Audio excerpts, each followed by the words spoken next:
saya berpikir dari kecil, kenapa itu mamaku selalu pergi-pergi. Ternyata itu saya rasakan sekarang. Beliau berjuang untuk kami anak-anaknya. Terus beliau juga bisa bermanfaat untuk orang banyak, masyarakat kepulauan yang dimana kita dibutuhkan sekali tenaganya. Jadi saya juga merasa ingin seperti beliau, berdedikasi untuk masyarakat daerah kepulauan.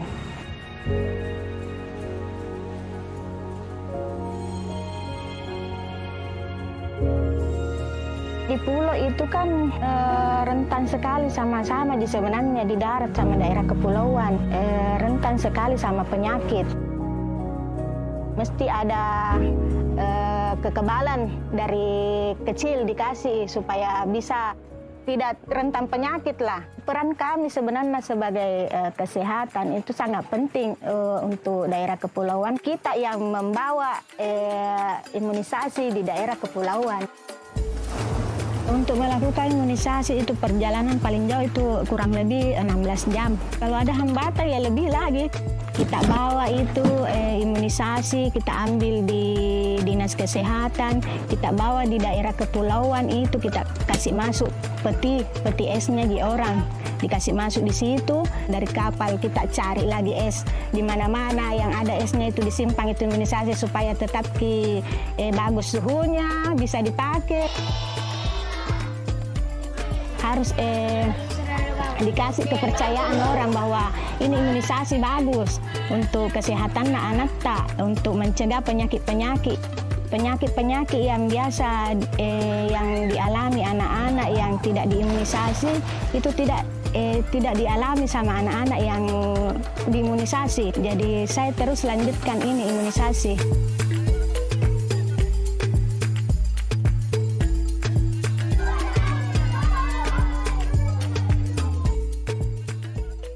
Semoga apa yang kami lakukan sekarang ke depannya bisa dipetik hasilnya.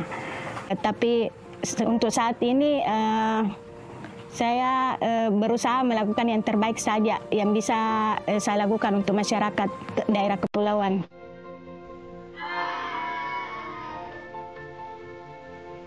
Saya juga berpikir kalau apa yang saya lakukan sekarang semoga untuk anak-anakku nanti saya juga bisa memberikan warisan bahwa jadilah manfaat untuk banyak orang seperti yang dilakukan oleh ibu saya. Saya bisa ada sekarang karena beliau. Kalau besar kamu kok jadi seperti ibu, sembuhkan orang.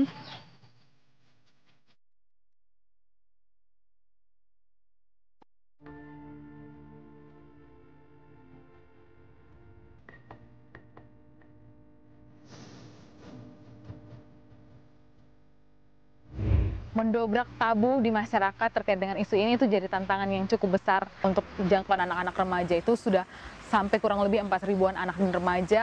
Harapannya adalah sebagai seorang perempuan mereka kenal dengan baik tubuh mereka.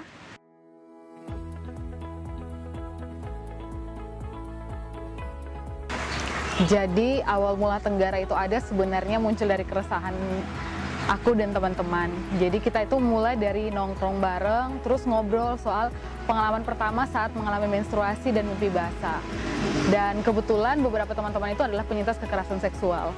Jadi kita ngobrol terkait dengan kira-kira ada tidak sih komunitas remaja yang bisa memfasilitasi teman-teman nih buat ngobrol lebih dalam soal itu, terus ada pendampingan terkait dengan kasus-kasus yang mereka alami, atau juga akses informasi yang menurut mereka itu baik dan benar juga akurat.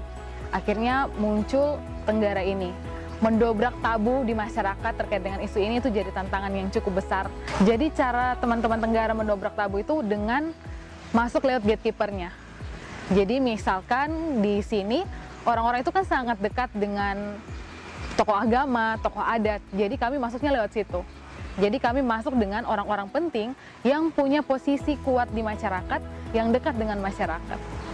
langkah strategis yang dibuat oleh gereja dalam dokumen haluan kebijakan pelayanan gereja. Setiap 4 tahun itu kami menetapkan kesehatan reproduksi menjadi bagian dari kegiatan rutin yang harus dikerjakan sebagai upaya untuk menekan masalah-masalah sosial ini, tapi juga sebagai langkah preventif terhadap sejumlah jemaat untuk paham benar tentang kesehatan reproduksi. Kami bersyukur sekali karena dengan Tenggara kami sudah berjalan bersama-sama kurang lebih 5 tahun sejak 2019 dan hasil edukasi kami berbuah baik.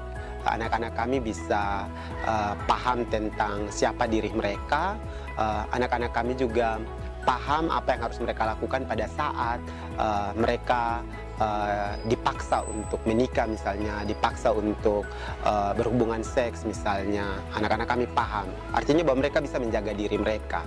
Manfaat yang saya rasakan ketika mengikuti kegiatan ini, saya merasa senang karena dulu ini saya tidak bisa menjaga diri saya. Terus yang saya pelajari adalah organ-organ mana saja atau alat-alat mana saja yang boleh disentuh dan tidak boleh disentuh. Dan saya belajar tentang kekerasan seksual, di mana orang-orang dewasa memaksa kita agar melakukan hubungan yang mungkin kita tidak inginkan. Kita sebagai anak remaja yang belajar hari ini, kita harus berani melapor. Hal yang paling saya banggakan adalah karena teman-teman Tenggara ini punya niat, punya tekad, punya komitmen untuk bagi sharing pengetahuan ini ke anak-anak dan remaja gitu. Karena kita berangkat dari keresahan yang sama. Oh, dulu di zaman kita nggak ada sih, informasi ini sangat terbatas. Komunitas-komunitas yang mau bergerak di isu ini tuh sangat susah, tidak terlihat begitu pergerakannya gitu. Orang-orang yang mau gabung di sini, saya sangat mengapresiasi bahwa mereka mau berbagi pengalaman, pengetahuan mereka ke anak-anak dan remaja gitu. Mereka berkomitmen untuk menjaga supaya generasi ini punya pengetahuan yang baik dan bisa menentukan masa depan mereka. Untuk jangkauan anak-anak remaja itu sudah sampai kurang lebih 4.000-an anak dan remaja dijangkau oleh teman-teman Tenggara di lebih dari 30 komunitas. Tapi kami melihat impact yang sangat besar itu adalah ketika permintaan untuk ngobrol terkait dengan kesehatan reproduksi itu tidak datang dari teman-teman Tenggara, tapi itu datang dari teman-teman yang ada di masyarakat misalnya, atau di komunitas, di sekolah, atau di gereja. Impact lain yang menurut saya sangat berhasil itu adalah ketika teman-teman itu belajar soal kesehatan reproduksi, kemudian setelah kami balik dari sana, mereka itu menginisiasi suatu kegiatan atau aktivitas yang menurut mereka itu sangat penting untuk melawan hal-hal yang selama ini jadi keresahan di lingkungan sosial mereka. Kalau harapan untuk teman-teman perempuan sebenarnya berefleksi dari pengalamanku sebagai seorang perempuan. Harapannya adalah sebagai seorang perempuan mereka kenal dengan baik tubuh mereka. Jadi tubuh itu tidak hanya dari luar tapi sampai ke dalam, termasuk organ reproduksi mereka. Bentuknya seperti apa, warnanya seperti apa. Dan sebenarnya dari kita tahu dan paham juga cinta diri kita, menurutku kita kemudian jadi lebih bijak ketika kita sebagai seorang perempuan misalnya mengalami kasus kekerasan. Karena biasanya teman-teman itu banyak yang kemudian merasa tidak ada nilainya lagi, tidak ada harga dirinya lagi. Tapi menurutku sebenarnya label-label itu tidak kita perlukan dari luar. Kita sendiri yang tahu sebetapa berharganya diri kita, dan harusnya kita sendiri yang menaruh label untuk diri kita bahwa kita itu berharga.